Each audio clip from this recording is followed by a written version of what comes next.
سرکار دو عالم صلی اللہ تعالی علیہ وآلہ وسلم کی اس دنیا میں آمد۔ سیدنا جابر بن عبداللہ انصاری رضی اللہ تعالی عنہ کی روایت، ان سے روایت کرنے والے سیدنا محمد بن المنقدر مشہور تابعی رضی اللہ تعالی عنہ، ان سے روایت کرنے والے حضرت معمر بن راشد مسند العراق، بہت بڑے زبردست محدث مسند الیمن، اور آپ سے روایت کرنے والے حضرت امام محدث سیدی عبد الرزاق صنعانی رضی اللہ تعالی عنہ، یہ بھی یمن کے رہنے والے ہیں۔ انہوں نے یہ حدیث اپنی کتاب المصنف کے اندر اسی سند کے ساتھ بیان کی ہے جو میں نے آپ حضرات کے سامنے عرض کی ہے، اور یہ سند صحیح کے درجے کی سند ہے۔ حضرت جابر رضی اللہ تعالی عنہ نے ارشاد فرمایا کہ میں نے ایک بار سرکار دو عالم صلی اللہ تعالی علیہ وآلہ وسلم کی خدمت اقدس میں یہ عرض کیا کہ سیدی یا رسول اللہ صلی اللہ تعالی علیہ وآلہ وسلم اخبرنی عن اول شیء خلقہ اللہ تعالی قبل الاشیاء، کہ اے پیارے آقا و مولا صلی اللہ تعالی علیہ وآلہ وسلم مجھے ذرا اس چیز کے بارے میں بتلائیے کہ جس چیز کو اللہ تعالیٰ نے سب چیزوں سے پہلے پیدا فرمایا۔ سرکار دو عالم صلی اللہ تعالی علیہ وسلم نے ارشاد فرمایا کہ یا جابر، اے جابر، ان اللہ تعالی قد خلق قبل الاشیاء نور نبیک من نورہ، بے شک اللہ تعالی نے تمام چیزوں سے پہلے اپنے نور سے تیرے نبی کے نور کو پیدا کیا تھا۔ پھر ارشاد فرمایا وَلَمْ يَكُنْ فِي ذَلِكَ الْوَقْتِ لَوْحٌ وَلَا قَلَمٌ، فرمایا کہ اے جابر اس وقت ابھی نہ لوح پیدا ہوئی تھی اور نہ قلم پیدا ہوا تھا، ولا شمس ولا قمر، نہ سورج پیدا ہوا تھا نہ چاند پیدا ہوا تھا، ولا ارض ولا سماء، نہ ابھی زمین پیدا ہوئی تھی نہ ابھی آسمان پیدا ہوا تھا، ولا عرش ولا کرسی، اور نہ ابھی عرش پیدا ہوا تھا اور نہ ابھی کرسی پیدا ہوئی تھی، ولا ملک ولا انس ولا جن، نہ ابھی کوئی فرشتہ بنا تھا نہ ابھی کوئی انسان پیدا ہوا تھا اور نہ ابھی کوئی جن پیدا ہوا تھا۔ اس وقت اللہ پاک نے تیرے نبی محمد صلی اللہ تعالی علیہ وسلم کا نور جو ہے اس کو اپنے نور سے پیدا فرمایا۔ فجعل ذلك النور يدور بقدرت اللہ تعالی حیث شاء اللہ وحدہ۔ فضائل و کمالات اور نبی پاک صلی اللہ علیہ وسلم کی ولادت یعنی دنیا میں سرکار کا تشریف لانا جو ہے، اس کو لوگوں کے سامنے بیان کیا جاتا ہے، یہ ہوتا ہے میلاد۔ تو اللہ پاک نے سرکار کے دنیا میں تشریف لانے کا ذکر تو یہاں فرما دیا جی، اور کتنا پاکیزہ یہ مجمع تھا کہ یہاں نیک اور گناہگار ہیں جی، اور اچھے اور بد کردار، سبھی ہر قسم کے لوگ محفل میلاد کے اندر موجود ہوتے ہیں۔ مگر اللہ پاک نے جو محفل میلاد منعقد کی تھی ازل کے اندر، اس کے اندر کوئی فاسق و فاجر موجود نہیں تھا، اس کے اندر انبیاء علیہ السلام کی ارواح مقدسہ کے سوا اور کوئی چیز موجود نہیں تھی۔ تو پھر کتنا قدسی اور کتنا پاکیزہ وہ میلاد پاک ہوگا۔ یہ سب سے پہلا اور انٹرنیشنل میلاد النبی صلی اللہ علیہ وسلم کی کانفرنس کا واقعہ ہے۔ انٹرنیشنل کیوں؟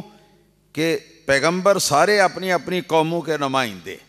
جی، اور جب ساری اقوام عالم کے جو نمائندے ہیں وہ جمع ہو گئے تو انٹرنیشنل کا اور کیا مطلب ہوتا ہے؟ پھر یہی تو ہوتا ہے۔ پھر حضرت مولا علی رضی اللہ تعالیٰ عنہ، حضرت سیدنا ابو ہریرہ رضی اللہ تعالیٰ عنہ، حضرت سیدنا عبداللہ بن عباس رضی اللہ تعالیٰ عنہما سے صحیح سند کے ساتھ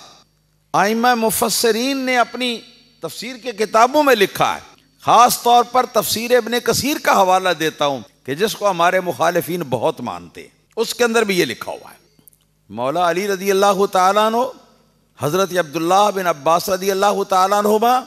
حضرت ابو ہریرہ رضی اللہ تعالیٰ عنہ نے اس آیت کریمہ کی تفسیر کرتے ہوئے بیان فرمایا کہ اللہ پاک نے وہاں پر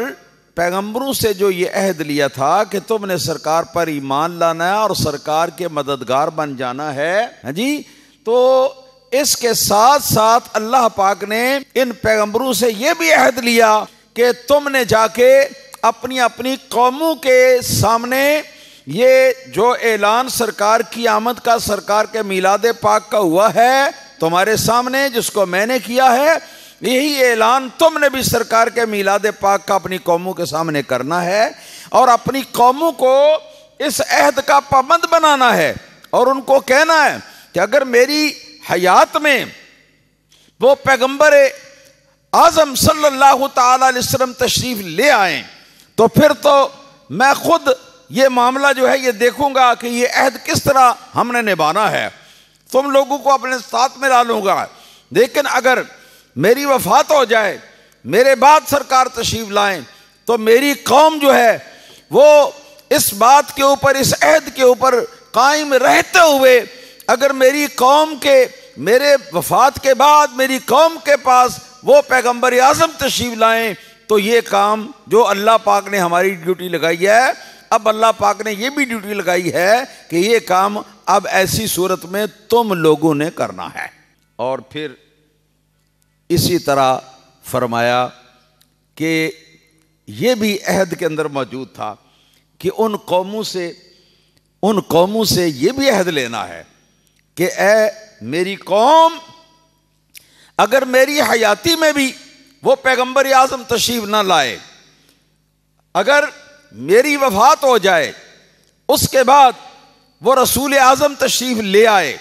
تو تم نے یہ کام کرنے ہیں، ہمارا عہد نبھانا ہے۔ لیکن اگر تمہاری حیاتی کے اندر بھی سرکار تشریف نہ لائیں تو پھر تم نے اپنے مرنے سے پہلے اپنی اگلی نسلوں تک یہ پیغام ہمارا پہنچاتے رہنا ہے۔ کیا سمجھے جی آپ؟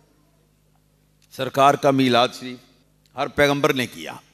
اس آیت کریمہ سے اور اس حدیث سے پتہ چلتا ہے ہر پیغمبر نے سرکار کا میلاد پاک کیا۔ میلاد پاک کیا ہے؟ سرکار کی دنیا میں آنے کا ذکر کرنا۔ جی، حضرت سیدنا ابراہیم خلیل علیہ الصلوۃ والسلام نے جس وقت کعبۃ اللہ کی تعمیر کی، جی، تو تعمیر کے بعد آپ نے اللہ تعالیٰ کی بارگاہ میں یہ دعا کی، ربنا وابعث فیہم رسولا من انفسہم، یا اللہ پاک اپنا رسول اعظم جو کہ انہی میں سے ہوگا، اس کو یا اللہ پاک اس شہر مکہ کے رہنے والوں کے اندر بھیجنا۔ انہوں نے یہ دعا کی۔ پھر آگے یہ سلسلہ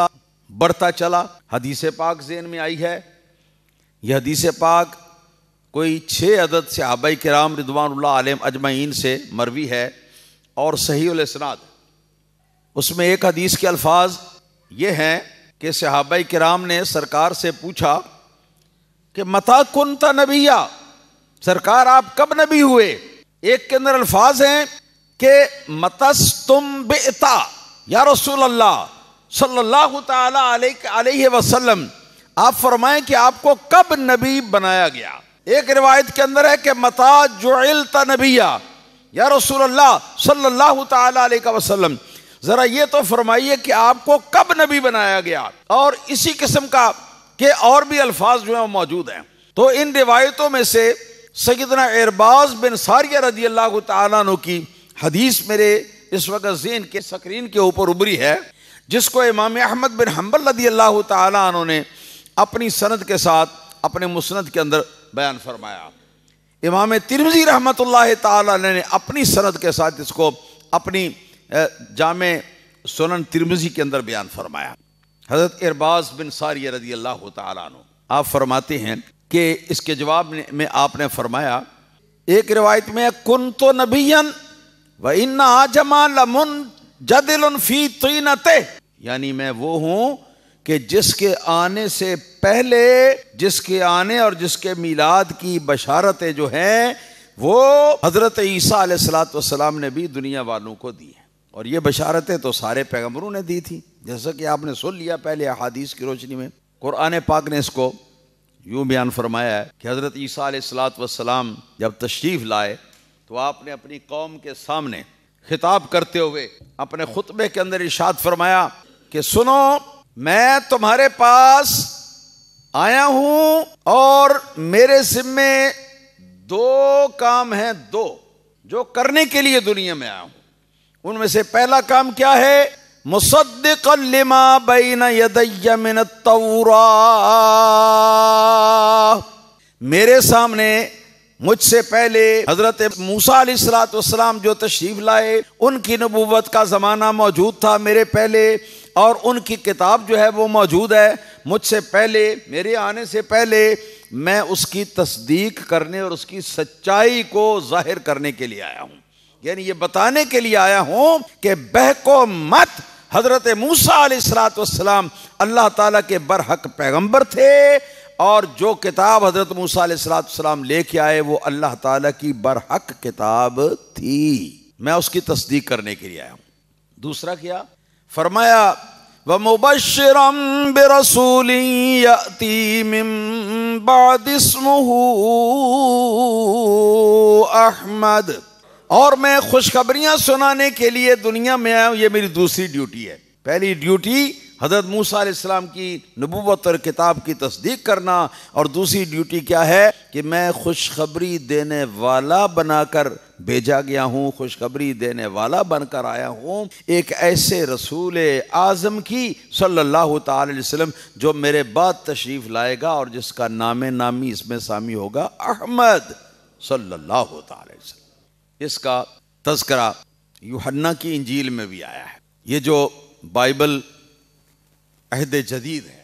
انجیل مقدس جس کو کہتے ہیں، اس کی یوحنا کی کتاب کے اندر یہ موجود ہے کہ مسیح عیسیٰ علیہ الصلوۃ والسلام نے اکثر اپنے شاگردوں کے سامنے اس آنے والے رسول اعظم صلی اللہ تعالی علیہ وسلم کی آمد کا ذکر فرمایا اور ان کی بڑائی کو بیان کیا، اور یہ کام آپ اکثر بیشتر کرتے ہی رہتے تھے۔ اور آپ کے حواریوں اور شاگردوں میں سے ایک شخص نے عرض کیا کہ حضور آپ کیوں پردے ڈالتے ہو اپنی شان پر اور اپنے آپ کو چھپاتے ہو؟ میں تو یہ سمجھتا ہوں کہ وہ آنے والا مسیح جو ہے وہ آپ ہی تو ہیں، کوئی اور نہیں۔ حضرت مسیح عیسیٰ علیہ الصلوۃ والسلام نے اس بات کو سنا اور سن کر بڑے زور کے ساتھ اس کو رد کر دیا اور فرمایا غلط ہے یہ بات، وہ مسیح میں نہیں، سنو وہ مسیح میرے بعد آئے گا، اور فرمایا جب تک میں تمہارے ساتھ رہوں گا اس وقت تک وہ مسیح نہیں آئے گا، اور جب میں تمہارے پاس سے چلا جاؤں گا اس کے بعد وہ مسیح آئے گا، اور پھر قیامت تک وہ مسیح تمہارے ساتھ رہے گا۔ پھر فرمایا کہ سنو میرے بعد اب دنیا کا سردار آتا ہے اور ابد تک تمہارے ساتھ رہے گا۔ تو وہ کون تھا حضرت عیسیٰ علیہ السلام کے بعد جو آیا دنیا کا سردار؟ وہ حضرت محمد مصطفیٰ صلی اللہ علیہ وسلم ہی تو ہے۔ یہ تو آپ کے شاگرد یوحنا کی انجیل ہے، اور آپ کے شاگرد برناباس کی جو انجیل ہے اس کے اندر ایسا ہے کہ ایک بوڑھی مائی تھی حضرت عیسیٰ علیہ السلام کی صحابیہ، اس نے عرض کیا کہ حضور جس مسیح کے آنے کی خبریں آپ ہمیں اکثر دیتے رہتے ہیں وہ ذرا وضاحت کے ساتھ ہمیں بتائیں ہیں نا کہ وہ کون ہے، کیونکہ ہم تو یہی سمجھے ہوئے ہیں کہ وہ آپ ہی ہیں۔ پھر کہا مبارک ہے اے استاد وہ ماں جس نے تیرے جیسی ہستی کو جنم دیا۔ حضرت مسیح عیسیٰ علیہ السلام نے اس بات کو سنا اور سن کر آپ نے جواب ارشاد فرمایا سنو نہیں، بلکہ اس سے بھی عظیم تر بابرکت ہے وہ ماں کہ جو میرے جانے کے بعد آنے والے رسول اعظم صلی اللہ تعالی علیہ وسلم کو جنم دینے والی ہے۔ ارشاد فرمایا وَلَسْتُ بِأَهْلٍ أَنْ أَحُلَّ شِرَاكَ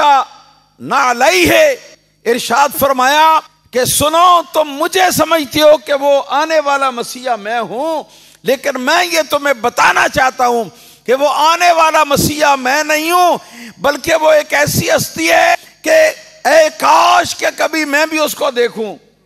تو اس کے قربان ہو جاؤں۔ اور فرمایا کہ وہ ایسی ہستی ہے میرے بعد جو آنے والی ہے کہ میں اپنے آپ کو اس کے جوتوں کا تسمہ کھولنے کے لائق بھی نہیں سمجھتا۔ وہ اتنا عظیم رسول ہوگا۔ بتاؤ بھائی، یہ ہمارے رسول پاک صلی اللہ علیہ وسلم کا میلاد شریف ہو رہا ہے کہ نہیں؟ میلاد شریف کیا ہوتا ہے؟ سرکار کی تشریف آوری کا ذکر ہو رہا ہے نا، اور یہ سارے پیغمبروں نے کیا، کوئی بھی پیغمبر اس سے خارج نہیں ہے۔ پھر حضرت مسیح عیسیٰ علی نبینا علیہ الصلوۃ والسلام نے آپ نے رو دیا، رو کر آنکھوں سے آنسو بہہ رہے تھے، اور فرتے جذبات میں، فرتے محبت میں اس آنے والے پیغمبر کی آپ نے یہ فرمایا کہ اے کاش کہ کبھی جب وہ رسول دنیا میں آئے تو میں بھی اس وقت موجود ہوں، تو میں کیا کروں؟ میں اس آنے والے پیغمبر کے پاؤں کو دھوں، اور دھو کر اس کے پاؤں کا جو دومن ہے نا، اس دومن کو میں پی لوں۔ یہ حضرت محمد مصطفیٰ صلی اللہ علیہ وسلم کا میلاد شریف حضرت عیسیٰ علیہ السلام کے زمانے میں، اس کے بعد میں بھی پھر یہ سلسلہ چلتا رہا۔ اور یہی وجہ ہے کہ اکثر بڑے بڑے علماء یہود و نصارہ جو ہیں وہ سب جانتے تھے اپنی بائبل کے اندر پڑھ کر کہ حضرت محمد الرسول اللہ صلی اللہ علیہ وسلم اللہ تعالیٰ کے سچے آخر الزمان نبی ہیں، کہ جن کے بعد اور کوئی نبی پیدا نہیں ہوگا، اور وہ اپنے خواص کو بتاتے رہے۔ اور بہت سارے ان کے علماء نے، یہود و نصارہ کے جو پڑھے لکھے لوگ ہیں، انہوں نے سرکار دو عالم صلی اللہ علیہ وسلم کا بڑے بڑے عرصے، لمبے عرصے تک انتظار کیا ہے جی۔ اور پھر اگر ان کی زندگی میں سرکار تشریف فرما نہیں ہوئے تو پھر انہوں نے اپنی وفات کے وقت یہ وصیت کی ہے، میری طرف سے اس پیغمبر اعظم صلی اللہ علیہ وسلم کے پاس جانا اگر تمہاری ان سے ملاقات ہو سکے، اور میری طرف سے ان کو جا کے یہ کہنا کہ گواہ رہیں کہ میں تم پر ایمان لا چکا ہوں۔ بہت سارے واقعات ہیں، میں ان سب واقعات کو بیان نہیں کر سکتا کیونکہ وہ پھر بات لمبی ہو جائے گی۔ بتانا یہ تھا کہ ہمارے حضور صلی اللہ تعالی علیہ وسلم کا میلاد پاک سب سے پہلے اللہ تعالیٰ نے کیا ہیں جی، اور اس کے اندر جن کو دعوت دے کے بلایا ہوا تھا وہ تھے سارے پیغمبروں کی ارواح، کوئی ناپاک نہیں تھا ان میں، سارے معصوم تھے، سارے پیغمبر تھے، کوئی عامی آدمی ان کے اندر موجود نہیں تھا۔ ان کے اندر اللہ پاک نے میرے اور آپ کے پیارے آقا و مولا صلی اللہ علیہ وسلم کا میلاد پاک کا خطبہ خود پڑھ کر سنایا۔ اس کے بعد اللہ تعالیٰ کے سارے پیغمبر جو دنیا میں آتے رہے تو وہ سرکار کی اپنی نبوت کے جو ان کے کیا نام ہے ذمہ داریاں ہیں ان کو نبھاتے ہوئے، ایک تو اللہ کے جو احکام تھے ان احکام کو پہنچانا، اور دوسرے نمبر پہ محمد مصطفیٰ صلی اللہ تعالی علیہ وسلم کا ڈنڈورا پیٹنا، سرکار کا چرچا کرنا۔ آخر وہ وقت آیا کہ حضور نبی کریم صلی اللہ تعالی علیہ وسلم کی پیدائش جو ہے، پیدائش مبارکہ وہ ہونے والی ہے۔ ایسے حال میں علماء سیر نے لکھا ہے کہ حضرت سیدنا عبداللہ رسول اللہ صلی اللہ تعالی علیہ وسلم کے جو والد گرامی ہیں، وہ کہیں جا رہے تھے شہر مکہ کے اندر، تو راستے میں ایک بی بی صاحبہ نے کہ جس نے وہ خوشخبریاں جو تورات و انجیل میں سرکار کی آمد کے بارے میں بیان کی گئی تھی ان کو پڑھا ہوا تھا یا کسی پڑھے ہوئے سے سنا ہوا تھا، اس نے غیر اسلامی طریقے سے حضرت عبداللہ رضی اللہ تعالی عنہ سے بڑی کمال لجاجت کے ساتھ یہ عرض کیا کہ عبداللہ میری خواہش ہے میرے ساتھ ملاپ کرو، اور اس کے عوض میں تمہیں 70 سرخ اونٹ دوں گی، جو کہ عرب کا بہترین مال آج بھی سمجھا جاتا ہے۔ تو آپ نے جواب میں ارشاد فرمایا کہ میں اس طرح کے کام نہیں کرتا، ہاں لیکن میں اپنے باپ سے بات کروں گا، اگر میرے باپ نے اجازت دی تو پھر میں تمہارے ساتھ نکاح کروں گا۔ اس کے بعد حضرت عبداللہ رضی اللہ تعالیٰ عنہ اپنا کام کر کے واپس آئے اور حضرت سیدہ طیبہ طاہرہ مقدسہ آمنہ زہریہ رضی اللہ تعالی عنہا، جن کے ساتھ ان کا نکاح ہو چکا ہوا تھا، پھر ان سے ملاقات ہوئی۔ اس کے بعد دوسرے روز حضرت عبداللہ رضی اللہ تعالیٰ عنہ اپنے والد گرامی سے، شاید آپ نے پوچھ لیا ہوگا مگر کتب سیرت میں یہ لکھا ہوا نہیں ہے، پھر اس راستے سے گزرے اور اس بی بی سے یہ کہا کہ ہاں بی بی، اب میں تمہارے ساتھ نکاح کر کے تمہاری خواہش پوری کر سکتا ہوں۔ تو اس نے روتے ہوئے فرط جذبات میں رو کر عرض کیا کہ یا عبداللہ انی کنت رأیت علی وجہک نورا لم ارہ الآن۔ عرض کیا کہ اے عبداللہ، اب مجھے تجھ سے کوئی کام نہیں ہے، کیونکہ کل تیرے ماتھے پر جو نور محمد مصطفیٰ صلی اللہ علیہ وسلم چمک رہا تھا، آج وہ میں نہیں دیکھ رہی ہوں، اور مجھے خبر ملی ہے کہ وہ نور تم سے خوش نصیب آمنہ کے بطن میں منتقل ہو گیا۔ پھر جس رات نور محمد صلی اللہ علیہ وسلم حضرت آمنہ رضی اللہ تعالیٰ عنہا کے وجود میں آیا، علماء سیر نے یہ لکھا ہے کہ اس رات میں بڑے بڑے عظیم چند کام ہوئے۔ ان میں سے ایک یہ تھا کہ جو دریا بند ہو چکے تھے، خشک ہو چکے تھے، وہ چل پڑے، اور کچھ دریا ایسے تھے جو چل رہے تھے، کبھی بند نہیں ہوتے تھے، وہ بند ہو گئے۔ اور جو کسری ایران کا محل تھا، اس محل کے 14 کنگرے زمین بوس ہو گئے گر کر، اور اس وقت تمام جانور جو ہیں وہ بولنے لگے اللہ تعالیٰ کی دی ہوئی زبان سے۔ قریش کے جانور کیا، دوسرے جانور بھی دنیا عالم کے بولنے لگے آپس میں، اور اسی طرح جو دریاؤں کی مخلوقات ہیں وہ بھی آپس میں بول پڑیں، اور مشرق والے مغرب والوں کی طرف گئے، مغرب والے مشرق والوں کی طرف گئے، اور شمال والے جنوب والوں کی طرف، اور جنوب والے شمال والوں کی طرف۔ یبشر بعضهم بعضا، ان میں سے ہر ایک دوسرے کو یہ خوشخبری دیتا تھا کہ آج محمد مصطفیٰ صلی اللہ علیہ وسلم نبی آخر الزمان، جن کے لیے ساری کائنات بنائی گئی ہے، اپنی والدہ کے پیٹ کے اندر استقرار فرما چکے ہیں۔ اور اللہ پاک نے اس سال کے اندر خوب بارشیں نازل فرمائی، جبکہ پہلے قحط تھا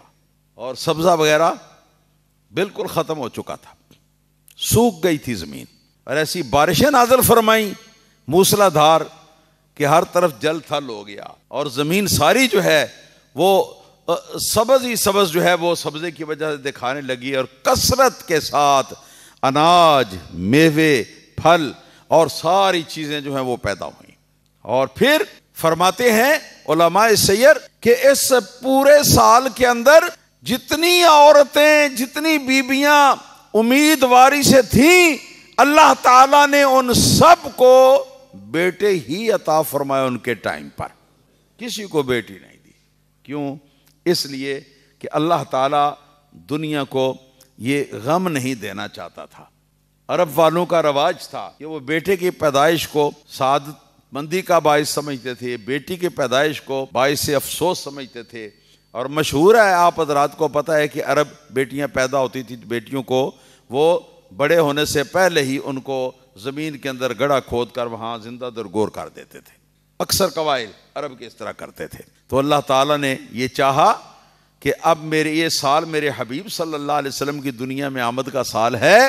تو اس سال کے اندر میں کسی بھی بی بی کو غم کے ساتھ دو چار ہونے نہیں دوں گا، بلکہ سب بیبیاں جو ہیں ان سب کو اللہ پاک نے بیٹے ہی عطا فرمائے۔ اور علماء سیر فرماتے ہیں یہ سارا سال جو ہے یہ عرب والوں کے اندر سنت الفرح والابتہاج کہلایا، نام دیا خوشی کا سال اور خوشحالی کا سال۔ دوسرے الفاظ میں یہ ہے کہ عرب والوں نے اس سال کا نام رکھا سنۃ الفتح والابتہاج۔ فتح کہتے ہیں فتوحات کو، کشائش کو، خوشحالیوں کی کثرت ہو جانے کا سال، اور خوشحالیاں اور ان خوشحالیوں پر خوش ہو جانے کا سال۔ اللہ پاک نے کسی کو غم